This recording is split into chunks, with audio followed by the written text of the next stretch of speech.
Hello, replying to another question. তো উনি কি বলেছেন যে আমার 6 উইকস প্রেগনেন্সি মিসক্যারেজ হয়ে গেছে।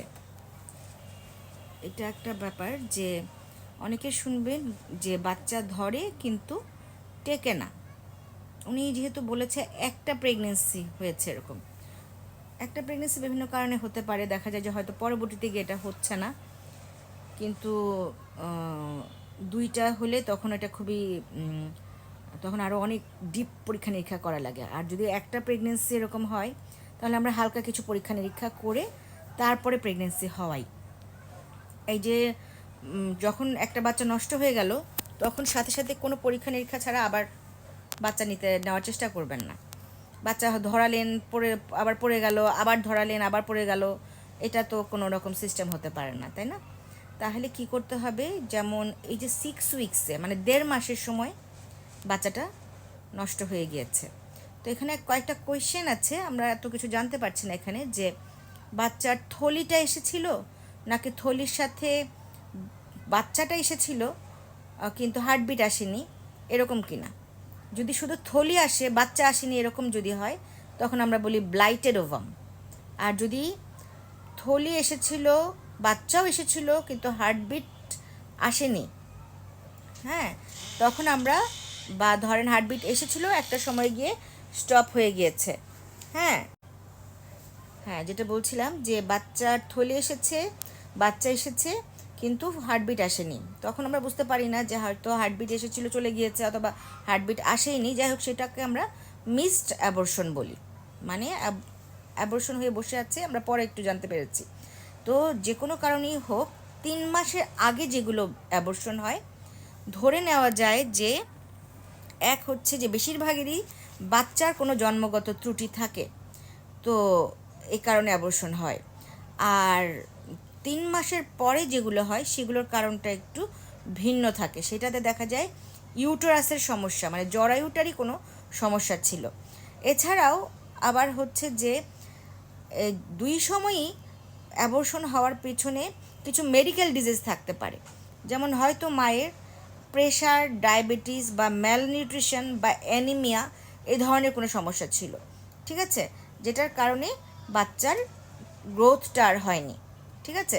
তাহলে যখন আমরা এরকম অ্যাবর্শন দেখব তাহলে মায়ের হালকা পাতলা কিছু পরীক্ষা করে দেখতে হয় যে থাইরয়েডটা তার বাড়তি ছিল কিনা, তার সুগারটা বাড়তি ছিল কিনা, ঠিক আছে, তার হচ্ছে যে অ্যানিমিয়া ছিল কিনা, তারপরে হচ্ছে যে তার হার্ট ডিজিজ, হ্যাঁ, বা যে কোনো ধরনের কোনো বড় বড় ডিজিজ ছিল কিনা, বা এমন কোনো মেডিসিন সে খেয়েছে কিনা যেটা বাচ্চার জন্য ক্ষতিকর ছিল।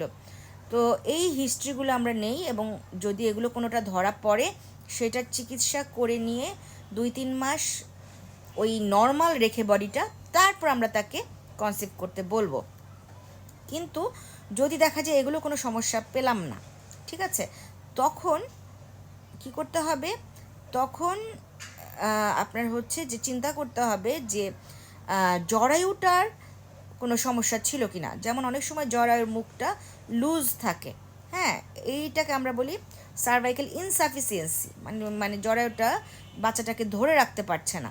বিশেষ করে যদি দেখা যায় যে অ্যাবর্শনটা হয়েছিল এমনভাবে যে কোনো ব্যথা ছাড়া হুট করে জিনিসটা পড়ে গিয়েছে, হুম, তো সেরকম হলে আমরা কিন্তু বুঝতে পারি যে হয়তো তাহলে এটা জরায়ুর মুখটা লুজ ছিল বলে এটা হয়েছে। তো সেই ক্ষেত্রে আমরা কি করি, যে বাচ্চা ধরলো, ঠিক আছে, এরপর আমরা অ্যালাউ করি যে বাচ্চাটা হোক, ধরুক কিছু দূর আগানোর পরে, মানে 3 মাস পার হওয়ার পরে আমরা জরায়ুর মুখটা বেঁধে দেই। আগে যেটা করা হতো একটা সুতা দিয়ে বাঁধা হতো, তো এখনকার আধুনিক সব কিছুরই আধুনিক চিকিৎসা এসেছে, দেখা গেছে যে সুতা দিয়ে বাঁধলেও অনেক সময় থাকতে চায় না, হ্যাঁ, সেই মানে পড়েই যায়। এখন নতুন ধরনের একটা টেপ এসেছে, এই টেপটার একটু দাম বেশি, যেমন একটা সুতার দামই এগুলো ভ্যারি করে, অ্যাভারেজে দেখা যায় 13-13.5 হাজার টাকার মতো পড়ে একটা টেপ।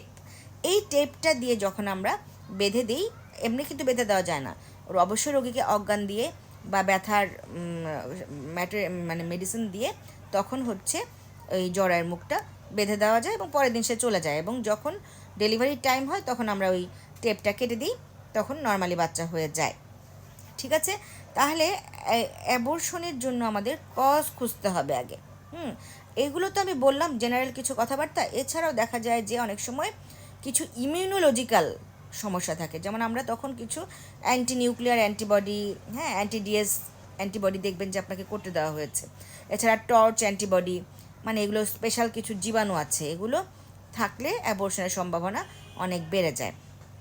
সো মাকে যদি একবার অ্যাবর্শন হয়, মায়ের কিছু পরীক্ষা নিরীক্ষা, কিছু হরমোন পরীক্ষা, কিছু তার জেনারেল পরীক্ষা, তার জরায়ুটার সাইজ, শেপ এবং তার ধরে রাখার ক্যাপাসিটি, এগুলো করে নিয়েই তারপরে প্রেগনেন্সিটা ধরাতে হবে। এবং তখন তাকে একটু সতর্ক থাকতে হবে, যেন তখন আমরা যাতে বাচ্চাটা পড়ে না যায়, ধরলো তো ইউটেরাসটা যেন কন্ট্রাক্ট করতে না থাকে। তখন জরায়ুটাকে ঠান্ডা রাখার জন্য কিছু ইউটেরাইন কুইসেন্ট বলে এগুলোকে, জরায়ুটাকে ঠান্ডা রাখার জন্য কিছু ইনজেকশনস দেই। সেটা আমরা কখনো সপ্তাহে একটা দিই, কখনো বেশি সমস্যা হলে 3 দিন পর পর দিই। মুখে খাওয়ারও কিছু মেডিসিন দিই যেন জরায়ুটা ঠান্ডা থাকে। এবং মাকে একটু রেস্টে থাকতে বলি, ভারী কাজ করবে না, স্বাভাবিক খাওয়া দাওয়া করবে, একটু নিউট্রিশাস ডায়েট খাবে, একটু প্রোটিন ডায়েট খাবে, এভাবে আর একটু সতর্ক থাকবে। তাহলে দেখা যায় যে একই ঘটনা বারবার ঘটে না। ঠিক আছে? তো এই যে বারবার অ্যাবর্শন হওয়া, এটাকে আমরা বলি রিকারেন্ট প্রেগনেন্সি লস। হ্যাঁ, তো সেটাও দেখা যায় যে আরও কিছু কিছু বাজে ধরনের ভাইরাস আছে, এটাতে 5টা-6টা অ্যাবর্শন পর্যন্ত হয়। হ্যাঁ, সো ওগুলোর আমরা অনেক সময় ভ্যাকসিন দিয়ে নিই। আবার দেখা যায় যে এই যে ইমিউনোলজিক্যাল কজগুলো থাকলে বা তার রক্ত জমাট বাঁধার এক ধরনের রোগ থাকে, সেইটা এগুলো খুব কম মানুষের থাকে, সেটা থাকলে আমরা স্পেশাল ধরনের চামড়ায় কিছু ইঞ্জেকশন দিই। হ্যাঁ, এগুলো কিছু কোয়াগুলেশন প্রোফাইলটা তার খারাপ থাকে, সেটার জন্য আমরা কিছু চামড়ায় ইঞ্জেকশনস দিই, সেটা দিয়েও অ্যাবর্শনটা প্রিভেন্ট করা যায়। ঠিক আছে? তাহলে কথা হচ্ছে যে প্রথম কথা, তাহলে আপনাদের যাদের বারবার অ্যাবর্শন হয় তাদের এক হচ্ছে যে আগে নিজের পরীক্ষা নিরীক্ষা করে নিজেকে ফিট হয়ে তারপরে সেকেন্ড বাচ্চাতে যাইতে হবে। দ্বিতীয়ত হচ্ছে যে আপনার বাচ্চা ধরার পরও কিছু প্রসিডিওর আছে, সেগুলো ফলো করতে হবে। এবং এগুলো আপনি ঘরে বসে করতে পারবেন না, অবশ্যই আপনার নিকটস্থ গাইনোকোলজিস্ট বা এই বিষয়ে যারা বিশেষজ্ঞ, হ্যাঁ, তাদের সাথে যোগাযোগ করতে হবে। একজন ডাক্তারের তত্ত্বাবধানে থাকলে আপনার একটা সুস্থ সবল বাচ্চা পাওয়া সম্ভব। বাচ্চা হওয়াটা আগে এত ঝামেলাপূর্ণ ছিল না, মানুষের 10টা-12টা করে বাচ্চা হতো। কিন্তু এখন পরিবেশগত কারণেই হোক বা মানুষের স্ট্রেসফুল লাইফ, মানুষের জীবনযাত্রায় অনেক পরিবর্তন হয়েছে, খাবার দাবারে অনেক ভেজাল হয়েছে, বাতাসে ভেজাল, যে কারণে এই জিনিসগুলো এখন অনেক বেশি হচ্ছে। এক হচ্ছে বাচ্চা হচ্ছে না, হলে ত্রুটিযুক্ত বাচ্চা হচ্ছে, যাও বাচ্চা ধরছে সেটা অ্যাবর্শন হয়ে যাচ্ছে। ইভেন কি বাচ্চা বড় হওয়ার পরও আমরা আসলে বাচ্চাকে একটা সুস্থ পরিবেশ দিতে পারছি না। বাচ্চাটাকে যে নিরাপদ পরিবেশ দেওয়া, নিশ্চিন্তে বাচ্চা বড় করা, সেটাও আসলে আমরা এখন করতে পারছি না। সুতরাং সব কিছুর উপরে আল্লাহ আল্লাহ আল্লাহ করতে হবে। আর হচ্ছে যে অবশ্যই গাইনোকোলজিস্টের তত্ত্বাবধানে থাকতে হবে। শুধু গাইনোকোলজিস্ট না, একটা কথা বলি যে যখনই ধরেন আমরা কোনো বেশি কোনো সমস্যা দেখি, তখন আমরা একটা বোর্ড বসাই। হ্যাঁ, আমরা হচ্ছে যে যেমন ধরেন আমি দেখলাম যে তার হার্টের সমস্যা বা তার ডায়াবেটিসটা অনেক বেশি, তখন বা হরমোনটা অনেক বেশি, হ্যাঁ, যেটার মেডিসিন কনসালটেশন লাগে, আমি কিন্তু একজন মেডিসিনের বিশেষজ্ঞকে ঘুরায় নিয়ে আসবো। আমি লিখে দিব যে রেফার্ড, যে এই পেয়েছি, আপনি একটু দেখে দেন, একটা মতামত দেন। এরকম 3-4 জনের মতামত নিয়ে আমরা কিন্তু প্রেগনেন্সিটা আগাবো। সুতরাং অবশ্যই বাচ্চা হওয়ার ব্যাপারে হাসপাতালে যাবেন এবং শুরু থেকে শেষ পর্যন্ত দয়া করে ডাক্তারের মানে তত্ত্বাবধানে থাকবেন। ইভেন ডেলিভারির সময়ও আমরা বাচ্চা হওয়ার পরও দেখা যায় বাচ্চা নীল হয়ে গিয়েছে, বাচ্চারা শ্বাস নিচ্ছে না, সো একজন আমরা শিশু ডাক্তার দাঁড় করায় রাখি, সেও তখন পরীক্ষা নিরীক্ষা করে বাচ্চা যদি কিছু লাগে সেটা তৎক্ষণাৎ প্রোভাইড করে। সুতরাং একটা পুরো প্রেগনেন্সির জন্য একটা বার্থ প্ল্যান দরকার, সেটার জন্য কিছু টাকা পয়সা রেডি রাখবেন আগে থেকে, সারা জীবনই দুটা বাচ্চার জন্য কিছু ফান্ড রেডি রাখবেন। ঠিক আছে? তাহলে দেখবেন যে পুরা প্রেগনেন্সি এবং ডেলিভারি টাইমটা আপনাদের নির্ঝঞ্ঝাট যাচ্ছে, কোনো ঝামেলা হলেও সেটা সমাধান করা সম্ভব হচ্ছে। আমি ধানমন্ডি আনোয়ার খান মডার্নে রবি মঙ্গল বৃহস্পতি বসি, আর ধানমন্ডি পপুলারে শনি সোম বুধ বসি।